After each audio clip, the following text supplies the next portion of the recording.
ಸ್ನೇಹಿತರೆ ಎಲ್ರಿಗೂ ನಮಸ್ಕಾರ. ನಮ್ಮ ಕಿಡೋಸ್ ಯೂಟ್ಯೂಬ್ ಚಾನಲ್ಗೆ ಆತ್ಮೀಯವಾದ ಸ್ವಾಗತ. ನಾನು doctor Kavya, doctor of pharmacy. ಇವತ್ತೇನೋ ನಿಮಗೆ ಸ್ಪೆಷಲ್ ಇನ್ಫಾರ್ಮೇಷನ್ನ ನಾನು ತೊಗೊಂಡು ಬಂದಿದ್ದೀನಿ. ಅದಕ್ಕಿಂತ ಮೊದಲು ನಿಮಗೊಂದು ವಿಚಾರ ಗೊತ್ತಾ? ನಮ್ಮ ಭಾರತದಲ್ಲಿ, ಅದು ದಕ್ಷಿಣ ಭಾರತದಲ್ಲಿ ಅತಿ ಹೆಚ್ಚು ಸಿಸೇರಿಯನ್ ಕೇಸ್ಗಳಿದಾವಂತೆ. ಓಕೆನಾ?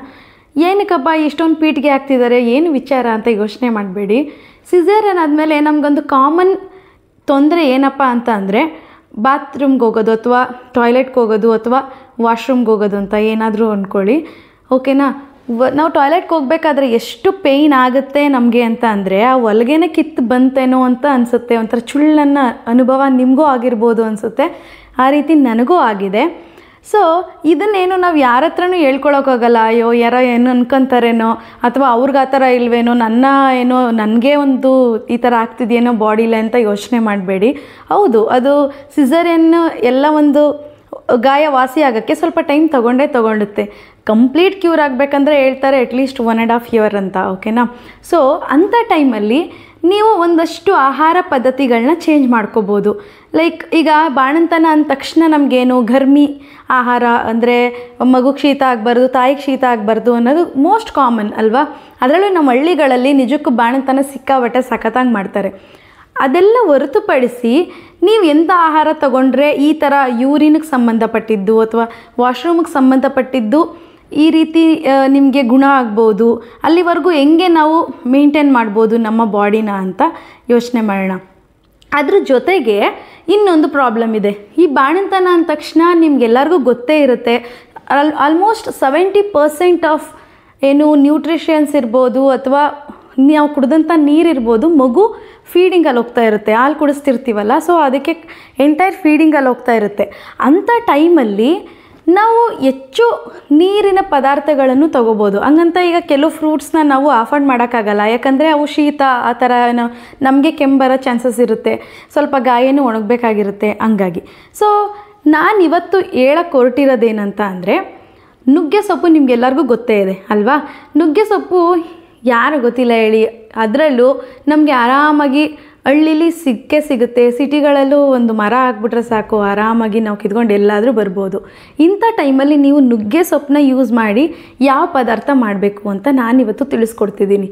ಈ ನುಗ್ಗೆ ಸೊಪ್ಪು ಅನ್ನೋದು ಬರೀ ಆ್ಯಂಟಿ ಆಕ್ಸಿಡೆಂಟ್ ಅಷ್ಟೇ ಅಲ್ಲ, ಆ್ಯಂಟಿ ಕ್ಯಾನ್ಸರ್ ಇವೆಲ್ಲದೂ ಬಿಡಿ, ಇದು ಡೈರೆಟಿಕ್ಸ್ ಆಗಿ ಯೂಸ್ ಮಾಡುತ್ತೆ, ಹೆಲ್ಪ್ ಆಗುತ್ತೆ. ಹೆಂಗೆ ಅಂತ ಅಂದರೆ, ನಮ್ಮ ಈ ಕಿಡ್ನಿ ಸ್ಟೋನಲ್ಲಿ ಅಥವಾ ನಮ್ಮ ಯೂರಿನೇಷನ್ ನೀಟಾಗಿ ಹೋಗೋ ರೀತಿ, ಓಕೆನಾ? ಮತ್ತು ಕಾನ್ಸ್ಟಿಪೇಷನ್, ಈ ಮಲಬದ್ಧತೆ ಏನಿದೆ ಅದನ್ನು ಇದು ನೀಟಾಗಿ ಕ್ಯೂರ್ ಮಾಡುತ್ತೆ. ಅದಕ್ಕೋಸ್ಕರ ನಾನು ಈ ನುಗ್ಗೆ ಸೊಪ್ಪು ಸ್ಪೆಷಲ್ನ ಇವತ್ತು ನಿಮ್ಮ ಮುಂದೆ ಇಡ್ತಿದ್ದೀನಿ. ಅಷ್ಟು ಮಾತ್ರ ಅಲ್ಲ, ಎಷ್ಟೋ ತಾಯಂದರು ನನಗೂ ಕೂಡ ಹೇಳಿದ್ದಾರೆ, ಲೈಕ್ ನಮಗೆ ಹಾಲು ಬರ್ತಿಲ್ಲ ಅಂತ. ಓಕೆ, ಇದನ್ನು ನೀವು ಒಂದ್ಸರಿ ಟ್ರೈ ಮಾಡಿ. ನುಗ್ಗೆ ಸೊಪ್ಪು ಏನು ರಿಪೋರ್ಟ್ ಹೇಳುತ್ತೆ ಎಷ್ಟೋ ತಾಯಂದ್ರಿಗೆ ಒಳ್ಳೆ ಮಿಲ್ಕ್ ಪ್ರೊಡಕ್ಷನ್ ಆಗಿದೆ ಅಂತ. ಓಕೆನಾ? ಸೊ ನೀವೆಷ್ಟೋ ಪದಾರ್ಥಗಳನ್ನ ಹುಡುಕ್ತಿರ್ತೀರಾ, ಮಿಲ್ಕ್ ಪ್ರೊಡಕ್ಷನ್ಗೆ ಏನು ಹೆಚ್ಚಿಸ್ಕೋಬೇಕಂತ. ಸೊ ಈ ನುಗ್ಗೆ ಸೊಪ್ಪನ್ನು ನಿಮ್ಮ ಡಯಟಲ್ಲಿ ಅಥವಾ ನಿಮ್ಮ ಬಾಣಂತನದಲ್ಲಿ ನೀವು ಆ್ಯಡ್ ಮಾಡ್ಕೊಳ್ಳಿ.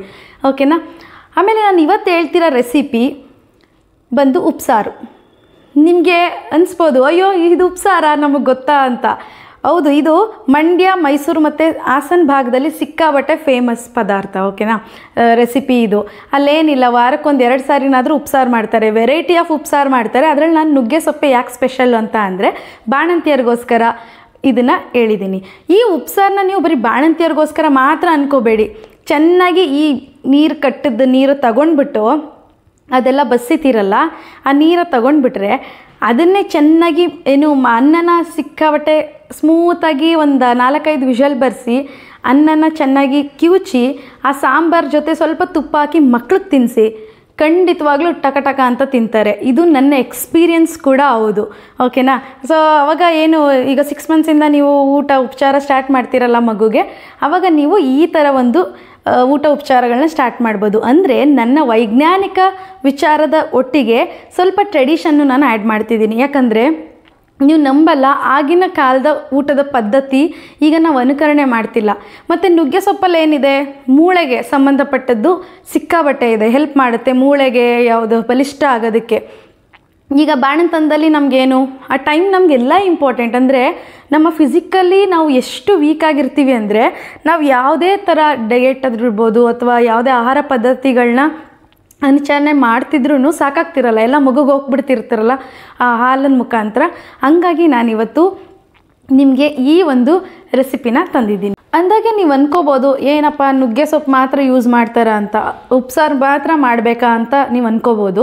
ಇಲ್ಲ, ನುಗ್ಗೆ ಸೊಪ್ಪಲ್ಲಿ ಪುಡಿ ಮಾಡಿ ಕುಡಿತಾರೆ, ಮತ್ತು ನುಗ್ಗೆ ಸೊಪ್ಪು ಹುಳಿ ಮಾಡ್ಕೊಂಡು ತಿಂತಾರೆ, ಮತ್ತು ನುಗ್ಗೆ ಸೊಪ್ಪು ನುಗ್ಗೆಕಾಯಿ ಬೇಳೆ ಸಾರು ನೀವು ಮಾಡ್ಕೊಬೋದು. ಇದೆಲ್ಲದಕ್ಕೂ ಹೊರತುಪಡಿಸಿ ನುಗ್ಗೆ ಸೊಪ್ಪು ಬಜ್ಜಿ ಮಾಡ್ತಾರೆ. ಬಜ್ಜಿ ಅಂದರೆ ಬೋಂಡಾ ಬಜ್ಜಿ ಆ ಥರ ಅಲ್ಲ, ಸೆಮಿ ಗ್ರೇವಿ ಥರ ಮಾಡ್ತಾರೆ. ಲೈಕ್ ಮೆಂತ್ಯ ಬಜ್ಜಿ ಆ ಥರ ಎಲ್ಲ ಕೇಳಿದಿರಲ್ಲ, ಹಂಗೆ ನುಗ್ಗೆ ಸೊಪ್ಪಿನ ಬಜ್ಜಿನೂ ಕೂಡ ಮಾಡ್ತಾರೆ. ಆವಾಗಿನ ಕಾಲದಲ್ಲಿ ನೀವು ನೋಡ್ಬೋದು, ನುಗ್ಗೆ ಸೊಪ್ಪು ಬರೀ ಇಷ್ಟೇ ಅಂತ ಅನ್ಕೋಬೇಡಿ, ಅದು ಆ್ಯಂಟಿ ಅಸ್ಮ್ಯಾಟಿಕ್, ಅಂದರೆ ಶ್ವಾಸಕೋಶದ ತೊಂದರೆಗಳಿಗೂ ಕೂಡ ರಾಮಬಾಣನೆ. ಆದರೆ ನಿಜವಾಗ್ಲೂ ನನಗೆ ಈಗಲೂ ನೆನಪಿದೆ, ಚಿಕ್ಕದ್ರಲ್ಲಿ ಏನಾದ್ರೂ ನಮಗೆ ಸ್ವಲ್ಪ ಕೆಮ್ಮು ಆ ಥರ ಬಂತು, ನೆಗಡಿ ಆ ಥರ ಬಂತು ಅಂದರೆ ಈ ನುಗ್ಗೆ ಸೊಪ್ಪನ್ನ ಹುರಿದ್ಬಿಟ್ಟು ಏನೋ ಒಂದು ಮಾಡಿ ತಿನ್ನಿಸ್ತಿದ್ರು. ಇಲ್ಲ ಅಂತಂದರೆ ಅದನ್ನು ಆಮ್ಲೆಟ್ ಮಾಡೋರು, ಇಲ್ಲಾಂದರೆ ಈ ಥರ ಉಪ್ಸಾರು ಮಾಡಿ ನಮಗೆ ಕೊಟ್ಬಿಟ್ರೆ ನಿಜವಾಗ್ಲೂ ಒಂದು 2 ಡೇಸಲ್ಲೆಲ್ಲ ನಮ್ಮ ಕೆಮ್ಮು ನೆಗಡಿ ಕಂಪ್ಲೀಟಾಗಿ ಹೋಗ್ತಿತ್ತು. ಬರೀ ನುಗ್ಗೆ ಸೊಪ್ಪಿಂದ ಅಲ್ಲ, ಇದಕ್ಕೆ ಒಂದು ಖಾರನೂ ಬರುತ್ತೆ. ಓಕೆ, ಅದನ್ನು ನಾನು ಮುಂದೆ ರೆಸಿಪಿಲಿ ತೋರಿಸ್ತೀನಿ. ಈ ಖಾರದಲ್ಲಿ ನಾವು ಬೆಳ್ಳುಳ್ಳಿ, ಮೆಣಸು, ಈ ಥರ ಕೆಂಪು ಮೆಣಸಿಕಾಯಿ ಈ ಥರ ಎಲ್ಲ ಹಾಕಿರೋದ್ರಿಂದ, ಚೆನ್ನಾಗಿ ಉರಿಯೋದ್ರಿಂದ ಏನಾಗುತ್ತೆ, ನಿಮಗೆ ಗ್ಯಾಸ್ಟ್ರೈಟಿಸ್ ಸ್ವಲ್ಪ ಕಡಿಮೆ ಆಗುತ್ತೆ. ಅದ್ರ ಜೊತೆಗೆ ಬೆಳ್ಳುಳ್ಳಿ ನಿಮಗೆ ಆಲ್ಮೋಸ್ಟ್ ಗೊತ್ತಿರುತ್ತೆ, ಇದು ಮಿಲ್ಕ್ ಪ್ರೊಡಕ್ಷನ್ಗೆ ಸಿಕ್ಕಾಬಟ್ಟೆ ಹೆಲ್ಪ್ ಆಗುತ್ತೆ, ಜೊತೆಗೆ ಡೈಜೆಷನ್ ಚೆನ್ನಾಗಾಗುತ್ತೆ ಅಂತ. ಈ ಉಪ್ಸಾರಲ್ಲಿ ಬೇಳೆ ಕೂಡ ಬಳಸ್ತಿದ್ದೀವಿ. ಬೇಳೆ, ಹೆಸರು ಕಾಳು ಇರ್ಬೋದು. ಈಗ ನುಗ್ಗೆ ಸೊಪ್ಪು ತುಂಬ ಗರ್ಮಿ ನನ್ನ ಬಾಡಿಗೆ ಆಗಲ್ಲ ಅಂದರೆ ನೀವು ಬೇಳೆ ಮತ್ತು ಹೆಸರು ಕಾಳು ಎರಡನ್ನೂ ಆ್ಯಡ್ ಮಾಡ್ಕೊಳ್ಳಿ. ಆವಾಗ ಏನಾಗುತ್ತೆ ಗೊತ್ತಾ, ಹೆಸರು ಕಾಳು ನಿಮಗೆ ಗೊತ್ತೋದು ತಂಪು ಅಂತ. ಸೊ ಇದು ಎರಡು ಮಿಕ್ಸ್ ಮಾಡಿದಾಗ ನಿಮ್ಮ ಬಾಡಿ ಒಂದು ಈಕ್ವಲೈಸ್ ಆಗುತ್ತೆ. ನಾನು ಹೇಳ್ತಿರೋದೇನು ಅಂತ ನಿಮ್ಗೆ ಅರ್ಥ ಆಗ್ತಿದೆ ಅನ್ಕೋತೀನಿ. ಯಾವುದೇ ರೀತಿಯಾಗಲೂ ಡಯೆಟು, ಈಗ ನಾವು ತುಂಬ ವೀಡಿಯೋಸ್ನ ನೋಡ್ತಿರ್ತೀವಿ, ಲೈಕ್ ಎಲ್ಲೆಲ್ಲೋ ಹುಡುಕ್ತಿರ್ತೀವಿ, ಏನು ಮಿಲ್ಕ್ ಪ್ರೊಡಕ್ಷನ್ಗೆ, ಏನು ಆಹಾರ ಪದ್ಧತಿ ಬಾಣಂತಿಯರಿಗೆ ಅಂತ. ಈ ಒಂದು ಆಹಾರ ಪದ್ಧತಿನೂ ನೀವು ಒಂದೇ ಒಂದು ಸಾರಿ ಟ್ರೈ ಮಾಡಿ. ಜೊತೆಗೆ ನಾನು ಆಗಲೇ ಹೇಳಿದ್ನಲ್ಲ, ದಣಿವು ಯಾವಾಗಲೂ ದಣಿವಾಗುತ್ತೆ. ನಾವು ಗ್ರೇವಿ ಟೈಪ್ ಮಾಡ್ಕೊಂಡು ತಿಂದಷ್ಟು ನಮಗೆ ಗ್ಯಾಸ್ಟ್ರೈಟಿಸು, ಯಾಕಂದರೆ ನೈಟೆಲ್ಲ ಹಾಲು ಕುಡ್ಸೋಕೆ ಎಚ್ಚರಾಗಿರ್ತೀವಿ, ಮತ್ತು ಊಟ ಕರೆಕ್ಟ್ ಟೈಮಿಗೆ ನಾವು ತಗೊಂಡಿರಲ್ಲ. ಇಂಥ ಟೈಮಲ್ಲಿ ನೀವು ಈ ಥರ ಉಪ್ಸಾರುಗಳನ್ನ, ಈ ಥರ ಲಿಕ್ವಿಡ್ ಐಟಮ್ಸ್ನ ನೀವು ತಿನ್ನೋದ್ರಿಂದ ಮಾಡಿಕೊಂಡು ನಿಜಕ್ಕೂ ಹೆಲ್ಪ್ ಆಗುತ್ತೆ. ಆ್ಯಂಡ್ ನೀವೇ ಹೇಳ್ತೀರಾ ನೆಕ್ಸ್ಟು ಕಮೆಂಟ್ ಸೆಕ್ಷನಲ್ಲಿ ಇದು ಹೆಲ್ಪ್ ಆಯಿತು ಅಂತ. ಬಟ್ ನೀವೇನು ಮಾಡಬೇಕು ಅಂತ ಅಂದರೆ, ಯಾವಾಗಲೂ ಉಪ್ಸಾರು ಅಂತ ಅಂದ ತಕ್ಷಣ ಅದನ್ನೇ ಮಾಡ್ಕೊಂಡು ತಿನ್ನಬೇಡಿ. ಒಂದು ವಾರಕ್ಕೆ 2 ಸಾರಿ, ಅಥವಾ ನಿಮ್ಮ ಟಾಯ್ಲೆಟಲ್ಲಿ ನೀಟಾಗಿ ನಾನು ಹೋಗೋಕ್ಕಾಗ್ತಿಲ್ಲ ಅಂದಾಗ ನೀವು ಆರಾಮಾಗಿ ಈ ಥರ ಉಪ್ಸಾರುಗಳನ್ನ ನೀವೇ ಮಾಡ್ಕೊಂಡು ತಿನ್ಕೊಳ್ಳಿ. ಅಥವಾ ನಿಮ್ಮ ಮನೇಲಿ ಯಾರಾದರೂ ಇದ್ದರೆ ದಯವಿಟ್ಟು ಅವ್ರಿಗೆ ಹೇಳಿ ನೀವು ಈ ಉಪ್ಸಾರನ್ನ ಮಾಡ್ಕೊಂಡು ತಿನ್ಕೊಳ್ಳಿ. ಓಕೆನಾ? ಸೊ ಹಂಗಿದ್ರೆ ಯಾಕೆ ತಡ, ಬರೀ ಪೀಠಿಕೆನೇ ಆಯಿತು ಅಂತ ಅನ್ಕೋಬೇಡಿ. ಯಾಕಂದರೆ ಪ್ರತಿಯೊಂದು ಆಹಾರ ಪದ್ಧತಿನೂ ನಮಗೆ ಗೊತ್ತಿರಬೇಕು, ಯಾಕೆ ನಾವು ತೊಗೊತಿದ್ದೀವಿ ಅಂತ. ಯಾಕಂದರೆ ಸ್ಪೆಷಲಿ ಬಾಣಂತನದಲ್ಲಿ ಸಮ್ ಆಫ್ ಸ್ಪೆಸಿಫಿಕ್ ಐಟಮ್ಸ್ನ ನಾವು ತಿನ್ನಲೇಬಾರ್ದು ಅಂತ ಇರುತ್ತೆ, ಕೆಲವನ್ನ ತಿನ್ಬೋದು ಅಂತ ಇರುತ್ತೆ. ಅಂಥ ಟೈಮಲ್ಲಿ ನಾವು ಏನಕ್ಕೆ ತಿನ್ನಬೇಕು, ಇದು ಇಂಪಾರ್ಟೆಂಟಾ ಇಲ್ವಾ ನನ್ನ ಮಗು, ಯಾಕಂದರೆ ನಾನು ಒಬ್ಬಳೇ ಅಲ್ಲ, ನನ್ನ ಮಗು ಕೂಡ ನನ್ನಿಂದ ಅವನು ಅಥವಾ ಅವಳು ಯಾರು ಇರ್ಬೋದು, ಆ ಒಂದು ಮಗುಗೂ ನನ್ನಿಂದ ಎಷ್ಟು ನ್ಯೂಟ್ರಿಷಸ್ ಸಿಗ್ತಿದೆ, ಅದರಿಂದ ಹೆಲ್ಪ್ ಆಗ್ತಿದೆಯಾ ಅನ್ನೋದು ಇಂಪಾರ್ಟೆಂಟು. ಬರೀ ಸೆಮಿ ಗ್ರೇವಿ ಮಸಾಲೆ ಐಟಮ್ಸ್ಗಳನ್ನ ಮಾಡೋದ್ರ ಬದಲು ನೀವು ಈ ಥರ ಒಂದು ಐಟಮ್ಸ್ನ ಕೂಡ ನಿಮ್ಮ ಡಯೆಟಲ್ಲಿ ಆ್ಯಡ್ ಮಾಡ್ಕೋಬೋದು. ಓಕೆನಾ? ಸೊ ಯಾಕೆ ಯೋಚನೆ, ಲೆಟ್ ಸ್ಟಾರ್ಟ್ ದ ರೆಸಿಪಿ. ನೋಡಿ ಎಷ್ಟು ಫ್ರೆಶ್ ಆಗಿದೆ ನುಗ್ಗೆ ಸೊಪ್ಪು. ಇದನ್ನ ಚೆನ್ನಾಗಿ ತೊಳೆದು ಸಣ್ಣ ಸಣ್ಣಕ್ಕೆ ಹಚ್ಕೊಳ್ಳಿ. ಕೈಗೆ ಸಿಗಲ್ಲ ನುಗ್ಗೆ ಸೊಪ್ಪು, ಬಟ್ ನೀವು ಟ್ರೈ ಮಾಡಿ. ಈ ನುಗ್ಗೆ ಸೊಪ್ಪು ಹಚ್ಕೊಂಡ್ಮೇಲೆ ಒಂದು ಕುಕ್ಕರ್ಗೆ ಬೇಳೆ ಮತ್ತೆ ಹೆಸರು ಕಾಳು ಎರಡನ್ನೂ ಹಾಕಿ ಚೆನ್ನಾಗಿ ತೊಳೆದು ಅದಕ್ಕೆ ಸ್ವಲ್ಪ ಉಪ್ಪು ಹಾಕಿ ಮುಚ್ಚಳ ಮುಚ್ಚಿ ಒಂದು ವಿಷಲ್ನ ನೀವು ಕುಗ್ಸಿ. ಓಕೆನಾ? ಬೆಂದಿಲ್ಲ ಅಂದ್ರೆ ಇನ್ನೊಂದು ವಿಷಲ್ನ ಕುಗ್ಸ್ಬೋದು. ಅಷ್ಟರಲ್ಲಿ ನಾವು ಈರುಳ್ಳಿ, ಹಸಿಮೆಣಸಿನಕಾಯಿ, ಕರ್ಬೇವಿನ ಸೊಪ್ಪು, ಕಾಯಿ ತುರಿನ ಪಲ್ಯಕ್ಕೆ ರೆಡಿ ಮಾಡ್ಕೊಂಡಿದ್ದೀನಿ. ಇಲ್ಲಿ ಏನಾಗಿದೆ, ಬೆಂದಿರುವಂತ ಒಂದು ಬೇಳೆಗೆ ನಾನು ಆಗ್ಲೇ ಕಟ್ ಮಾಡ್ಕೊಂಡಿದ್ನಲ್ಲ ನುಗ್ಗೆ ಸೊಪ್ಪು, ಅದನ್ನ ಸೇರಿಸ್ತಿದ್ದೀನಿ. ಅದ್ರ ಜೊತೆಗೆ ಒಂದು ಟೊಮೊಟೊನು ಹಾಕಿ ಬೇಯಿಸಿ. ಇಲ್ಲೇನು ಮುಚ್ಚಳ ಮುಚ್ಚಬೇಡಿ, ಹಂಗೇನೆ ಅದು ಬೇಯಕ್ ಬಿಡಿ. ನೋಡಿ ಈ ತರ ಆಗಿದೆ. ಆಮೇಲೆ ನೀವು ಆ ಬೆಂದಂತ ಟೊಮೊಟೊನ ತಗೊಂಡ್ಬಿಡಿ. ಈ ಒಂದು ಸೊಪ್ಪು ಮತ್ತೆ ಕಾಳ ಮಿಶ್ರಣ ಇದೆಯಲ್ಲ, ಅದನ್ನ ನೀವು ನೀರಿಂದ ಸಪರೇಟ್ ಮಾಡ್ಕೊಳ್ಳಿ. ನೋಡಿ ಈ ತರ ಆಯ್ತು. ಮತ್ತೆ ಪಲ್ಯಕ್ಕೆ ನಾನು ಹೇಳ್ತಿದ್ದೀನಿ, ಪಲ್ಯ ನಾವು ತಿನ್ಬೇಕಂದವ್ರು ಈ ತರ ಪಲ್ಯ ಮಾಡ್ಕೊಳ್ಳಿ. ಹಂಗೆ ತಿಂತೀವಿ ನಾವು ಸಾರಲ್ಲಿ ಅಂತ ಅಂದ್ರೆ ಹಂಗೆ ತಿನ್ಕೊಳ್ಳಿ. ಓಕೆನಾ? ಪಲ್ಯಕ್ಕೆ ಏನಿಲ್ಲ, ವೆರಿ ಸಿಂಪಲ್. ಸಾಸಿವೆ, ಎಣ್ಣೆ ಹಾಕಿ ಸಾಸಿವೆ, ಕರ್ಬೇವಿನ ಸೊಪ್ಪು, ಹಸಿಮೆಣಸಿಕಾಯಿ ಮತ್ತೆ ಕಟ್ ಮಾಡ್ಕೊಂಡದ ಈರುಳ್ಳಿನ ಹಾಕಿ ಚೆನ್ನಾಗಿ ಬಾಡಿಸಿ ಅದ್ರ ಗೋಲ್ಡನ್ ಬ್ರೌನ್ ಬರಲಿ. ಆಮೇಲೆ ಹಸಿ ವಾಸನೆ ಎಲ್ಲ ಹೋದ್ಮೇಲೆ ನಾವು ಸ್ವಲ್ಪ ಕಾಯಿ ತುರಿನ ಹಾಕೊಂಡಿದೀವಿ. ಕಾಯಿ ತುರಿ ಸ್ವಲ್ಪ ಟೇಸ್ಟ್ಗೂ ಬೇಕು, ಇಲ್ಲಾಂದ್ರೆ ಹಂಗಂಗೆ ಇರುತ್ತೆ, ಒಗ್ರೊಗ್ರು ಅನ್ಸ್ತಾ ಇರುತ್ತೆ ಅಂತ. ನೋಡಿ. ಆಮೇಲೆ ನಾವು ಆಗ್ಲೇ ಕಾಳು ಎತ್ತಿಟ್ಕೊಂಡಿದ್ವಲ್ಲ, ಆ ಕಾಳು ಮತ್ತೆ ಸೊಪ್ಪು ಮಿಶ್ರಣವನ್ನ ನಾವ್ ಇಲ್ಲಿ ಹಾಕಿ ಚೆನ್ನಾಗಿ ಬಾಡಿಸ್ತಿದೀವಿ. ಏನಿಲ್ಲ, ಮೀಡಿಯಂ ಸಣ್ಣ ಉರಿಲಿ ಅದನ್ನ ಮುಚ್ಚಿಬಿಡಿ, ಯಾವುದೇ ರೀತಿ ವಿಷಲ್ ಕೂಗಿಸ್ಬೇಡಿ. ಇಲ್ಲಿ ನೋಡಿ ಸಾಂಬಾರ್ಗೆ ರೆಡಿ ಮಾಡ್ತಿದೀವಿ. ಆಗ್ಲೇ ಆ ನೀರ್ ಇತ್ತಲ್ಲ, ಆ ನೀರ್ಗೆ ಏನಿಲ್ಲ, ಬೆಂದಂತ ಟೊಮೆಟೊ ಮತ್ತೆ ಸ್ವಲ್ಪ ಬೇಳೆ, ನಿಮ್ಗೆ ಗಟ್ಟಿ ಬೇಕಂದ್ರೆ ಸಾಂಬಾರ್ಗೆ ಹಾಕೊಂಡು ಉಪ್ಸಾರು ಖಾರ ಹಾಕ್ಬಿಟ್ಟು ಸ್ವಲ್ಪ ಕುದಿಸಿ, ಅವಾಗ ನೀಟಾಗಿ ರೆಡಿ ಆಗುತ್ತೆ ಉಪ್ಸಾರು. ಇಲ್ಲ ಅಂದ್ರೆ ತರ ಇರುತ್ತೆ, ನಿಮ್ಗೆ ಖಾರ ಬೆಂದಷ್ಟು ಚೆನ್ನಾಗಾಗುತ್ತೆ. ಮತ್ತೆ ಖಾರ ಹೆಂಗ್ ಮಾಡೋದು ಅಂತ ಅಂದ್ರೆ, ಒಂದ್ ಬಾಂಡ್ಲಿಗೆ ಸ್ವಲ್ಪ ಮೆಣಸು ಮತ್ತೆ ಇದು ಒಣಮೆಣಸಿಕಾಯಿ, ಬೆಳ್ಳುಳ್ಳಿ ಎಲ್ಲವನ್ನ ಹಾಕಿ ಚೆನ್ನಾಗಿ ಸ್ವಲ್ಪ ಬಿಸಿ ಮಾಡ್ಕೊಳ್ಳಿ. ಜಾಸ್ತಿ ಸೀಸ್ಬೇಡಿ, ಓಕೆನಾ. ಖಾರ ಎಲ್ಲ ನಿಮ್ಗೆ ಎಷ್ಟು ಬೇಕಷ್ಟು ನೋಡ್ಕೊಂಡು ಹಾಕೊಳ್ಳಿ. ಅದು ಸ್ವಲ್ಪ ತಣ್ಣಗಾದ್ಮೇಲೆ ಹುಣಸೆ ಹಣ್ಣು, ಸ್ವಲ್ಪ ಉಪ್ಪು, ಆಮೇಲೆ ಕೊತ್ತಂಬರಿ ಸೊಪ್ಪು ರುಚಿಗೆ, ಅದು ಟೇಸ್ಟ್ ಚೆನ್ನಾಗಿ, ನಿಜಕ್ಕೂ ಟೇಸ್ಟ್ ಚೆನ್ನಾಗಿ ಕೊಡುತ್ತೆ. ಇದೆಲ್ಲಾನು ಹಾಕಿ ರುಬ್ಕೊಳ್ಳಿ. ನೋಡಿ ಈ ತರ ನಿಮ್ಗೆ ಕಾಣುತ್ತೆ ಉಪ್ಸಾರು ಖಾರ. ಇದು ನಿಜಕ್ಕೂ ಸಿಕ್ಕಾಬಟ್ಟೆ ಚೆನ್ನಾಗಿರುತ್ತೆ. ಬೇಕಾದ್ರೆ ಬೆಳಗ್ಗೆನೆ ಮಾಡಿದ್ರು ನೀವು ಆ ಪಲ್ಯನ ಚಪಾತಿಗೆ ಬೇರೆ ಯಾವ್ದಾರು ಮಾಡ್ಕೊಂಡು ತಿನ್ಬೋದು. ನೋಡಿದ್ರಲ್ಲ ಈ ಉಪ್ಸಾರು ರೆಸಿಪಿ ಹೆಂಗಿತ್ತು ಅಂತ.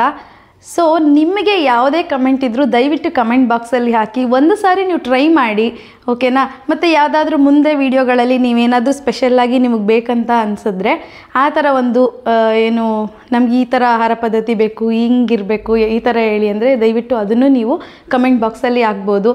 ನಾನು ಈಗಲೇ ಹೇಳ್ತಿದ್ದೀನಿ, ತಾಯಿ ಚೆನ್ನಾಗಿದ್ರೆ ಮಾತ್ರ ಮಗುನೂ ಚೆನ್ನಾಗಿರುತ್ತೆ. ನೀವು ಎಷ್ಟು ಕಾನ್ಫಿಡೆನ್ಸ್ ಆಗಿರ್ತೀರಾ, ನಿಮ್ಮ ಹೆಲ್ತ್ ಎಷ್ಟು ಚೆನ್ನಾಗಿರುತ್ತೆ, ಅಷ್ಟು ಮಗು ತುಂಬ ಚೆನ್ನಾಗಿ ಬೆಳೆಯುತ್ತೆ ಕೂಡ. ನೀವೆಷ್ಟು ಚೆನ್ನಾಗಿ ತಿಂತೀರಾ, ಯಾವ ಪದಾರ್ಥ ತಿಂತೀರಾ ಅನ್ನೋದ್ರ ಮೇಲೆ ನಿಮ್ಮ ಮಗು ಆರೋಗ್ಯವನ್ನು ನೀವು ಅಲ್ಲಿ ಏನು ನೋಡ್ಬೋದು, ಓಕೆನಾ. ಸೊ ಯಾಕೆ ತಡ, ನೀವೇನಾದ್ರೂ ನಮ್ಮ ಚಾನಲ್ನ ಸಬ್ಸ್ಕ್ರೈಬ್ ಮಾಡಿಲ್ಲ ಅಂತಂದರೆ ದಯವಿಟ್ಟು ಸಬ್ಸ್ಕ್ರೈಬ್ ಮಾಡಿ. ಮುಂದಿನ ಯಾವುದೇ ವೀಡಿಯೋಗಳಿಗೋಸ್ಕರ ಈ ವಿಡಿಯೋನ ದಯವಿಟ್ಟು ಶೇರ್ ಮಾಡಿ. ನನ್ನಂಥ ಎಷ್ಟೋ ಜನ ಬಾಣಂತಿಯರಾಗಿದ್ದವರು ಏನಾದರೂ ಈ ಥರ ಹುಡುಕ್ತಿದ್ರೆ ಅವ್ರಿಗೆ ಖಂಡಿತ ಹೆಲ್ಪ್ ಆಗಲಿ, ಓಕೆನಾ. ನೆಕ್ಸ್ಟ್ ವಿಡಿಯೋದಲ್ಲಿ ಮತ್ತಷ್ಟು ನಾನು ಇನ್ಫಾರ್ಮೇಷನ್ ಜೊತೆಗೆ ನಿಮ್ಮ ಮುಂದೆ ಬರ್ತೀನಿ. ಅಲ್ಲಿವರೆಗೂ ನಮಸ್ಕಾರ.